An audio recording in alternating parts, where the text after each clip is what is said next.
Hello and welcome to another edition of News Showcase. I am Priya, Tamil Nadu's first artificial intelligence news presenter. The weather service in Chennai has said there will be widespread rainfall along the eastern and southern coasts of Tamil Nadu. Reports said the showers triggered by Cyclone Michaung will bring winds racing to 70 km speed. Authorities have raised the level of alert in 12 districts, which are expected to experience maximum impact. The weather service said 11 other districts in Tamil Nadu will also see widespread showers. It said there will be rolling thunder and lightning during the downpour. Sources tracking the path of Cyclone Michaung, which lies in the Bay of Bengal, said it will hit the coastline between Tamil Nadu and Andhra Pradesh on Monday. Authorities have assured that all safeguards are in place. Reports say anti-corruption officials in Tamil Nadu have seized important documents during searches at the Office of the Enforcement Directorate, or ED, in Madurai. The searches come after the arrest of an ED official for extortion. The ED is a federal agency which investigates financial crimes across India. Ankit Tiwari was arrested, and he is accused of demanding a huge bribe from a state government employee. This is the first time an ED official has been arrested in Tamil Nadu. Earlier, the southern state took the ED to court after summons were issued to 5 highest-ranking district officials in a case involving sand mining. The Madras High Court declared the summons was illegal and ordered a freeze on them for 3 weeks.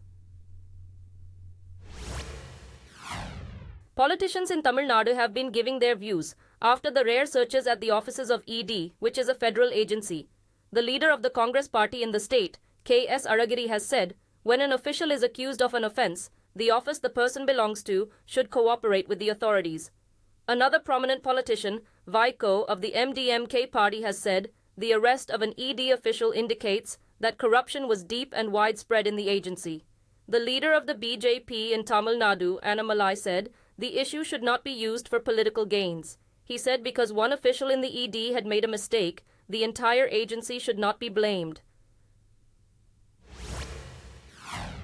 Tamil Nadu's Chief Minister M.K. Stalin has urged the people to work towards the welfare of the differently abled people. In a statement to mark the International Day of Persons with Disabilities, Stalin said his government was taking various steps to achieve the goals set for them. It stressed everyone should have access to everything and no one should be left behind, in line with the policies of the United Nations. The statement explained the measures include preparing an environment that is friendly to them, such as use of buildings and technical aids. It further said rehabilitation programs will be conducted for the differently abled people at their residences. The International Day of Persons with Disabilities is observed on December 3rd. Police are investigating a car that was found abandoned on a street in Coimbatore for 3 days. Curious residents in the neighborhood called the police to the scene, who took the car to Perambalur after they suspected its owners could be the people reported missing there. Reports said police found a knife, bloodstains, and a towel in the car, which led to a flurry of speculation. Reports also said there were 2 people in the car, a man and a female teacher, when it was parked behind the Ukadam vegetable market.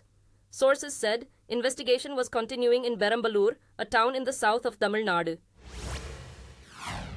Reports say the neighboring states of Telangana and Andhra Pradesh have agreed to resolve their water dispute after intervention by the federal authorities. Reports said hundreds of armed police from Andhra Pradesh stormed the Nagarjuna Sagar Dam on River Krishna and released water to its side. It said about 5,000 cusecs of water was released from the dam in the dead of night on Thursday. The 2 states share water from the river under a deal, and Telangana said Thursday night's action was a violation. After mediation by a federal official, both sides have agreed to return to the deal. To avoid a repeat of the incident, federal paramilitary police have deployed to protect the dam. Bad weather disrupted flight services at the Indira Gandhi International Airport in Delhi due to poor visibility. As the city was hit by the first spell of fog, an airport official said at least 18 flights were diverted to other cities, including Jaipur, Lucknow, Ahmedabad, and Amritsar. The diversions took place between 7 and 10 a.m. Reports said the airport initiated low visibility procedures, or LVP, a requirement aimed at making landing for flights easier when visibility drops below 800 meters. Foggy conditions worsened visibility in several parts of Delhi, which was relatively low in the morning. The air quality in several areas of the city was recorded as very poor.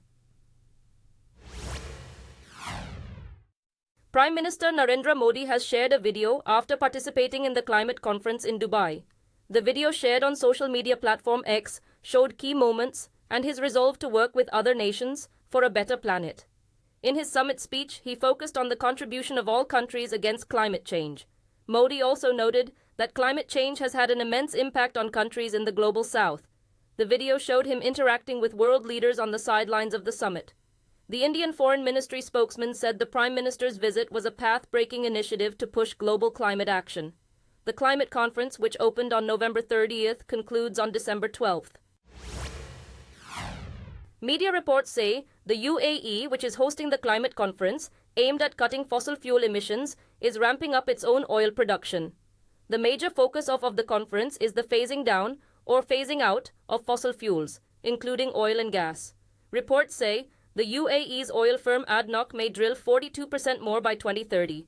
Only Saudi Arabia was expected to produce more between 2023 and 2050. ADNOC said projections show the capacity to produce oil and not the actual production. The company said it was widely accepted that some oil and gas would be needed in decades ahead and that it was making its activities more climate-friendly, including expansion into renewable energy. A court in New Zealand has sentenced 3 Sikhs, all suspected sympathizers of the Khalistan movement, for trying to kill a fellow Sikh opposed to their ideology. Australian media reports that the 3 men stabbed radio jockey Harnik Singh repeatedly in December 2020, but he survived the attack. The attackers, aged between 27 and 48, followed Singh in cars before the ambush. During the hearing, the judge emphasized the need for community protection and a strong deterrence against religious fanaticism. The sentencing comes as India, Canada, and the United States are investigating an unrelated murder and plots to kill Khalistan backers by unidentified attackers on foreign soil. India has denied any role in these plots. There's fear and anger in Gaza as fighting resumed between Israeli forces and Hamas militants after a fragile ceasefire collapsed on Friday.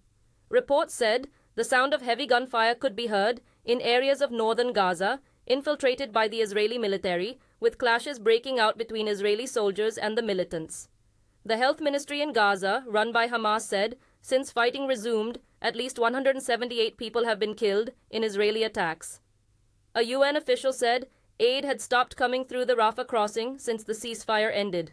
The health ministry in Gaza said 178 people have been killed in the latest Israeli attacks. There are also signs of an escalation in the fighting as Israel deployed fighter planes and reconnaissance aircraft. U.S. Secretary of State Antony Blinken has blamed the Palestinian group Hamas for the collapse of the ceasefire with Israel. Speaking in Dubai, he said Hamas went back on its promises and it was responsible for the truce falling apart. He said during the truce, Hamas carried out a strike near Jerusalem and fired rockets. Blinken also said he was pushing Israel hard to keep its military operations away from the civilian population and ensure that humanitarian supplies into Gaza are not disrupted. The truce between Israel and Hamas, mediated by Qatar, was extended twice and lasted 7 days before it broke down. Dozens of Israeli hostages seized by Hamas and Palestinians in Israeli jails were swapped in the deal. A Western media report says Israel has prepared a list to assassinate top Hamas leaders wherever they are in the world. Its secret service Mossad is most likely to target the top 3. Mohammed Deif heads Hamas's military wing, the Ezdin al-Qassam brigades, and he is Israel's public enemy number 1. Israel had reportedly tried to assassinate him at least 6 times.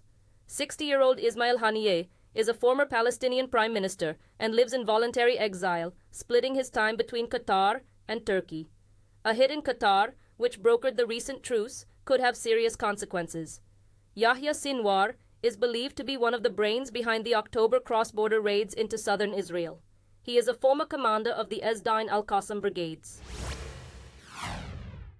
A group of Republican senators have urged President Joe Biden to order a travel ban between the United States and China after an outbreak of a respiratory illness. The World Health Organization has requested China for more data on the pneumonia outbreak that affects mostly children.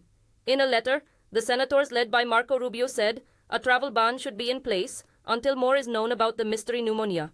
The senators also recalled an early travel ban ordered by then-President Donald Trump when the COVID-19 pandemic started and praised the decision. China has said the illness is a global issue and Beijing was taking measures to control it. Reports of the outbreak have increased steadily since last week. Chess star Vaishali from Tamil Nadu has become India's 84th Grandmaster by crossing the 2500 rating in the 2023 chess series. Vaishali crossed 2500 points by recording 2 wins in the Llobregat Open chess tournament held in Spain. With this, she has ended India's 12-year wait, becoming only the third ever female Grandmaster, after Koneru Hampi and Harika Dronavali. Her skill and toil have never been in doubt. Vaishali is also chess prodigy Pragnananda's sister, who became the second youngest Grandmaster in 2018, defeated 5-time world champion Magnus Carlsen 3 times in a row in online games. It also makes the Chennai siblings the first Grandmaster brother-sister pair in history. Thank you for watching. I am Priya, Tamil Nadu's first artificial intelligence news presenter. Do tune in, same time tomorrow, for a roundup of the latest news and updates in India and around the world.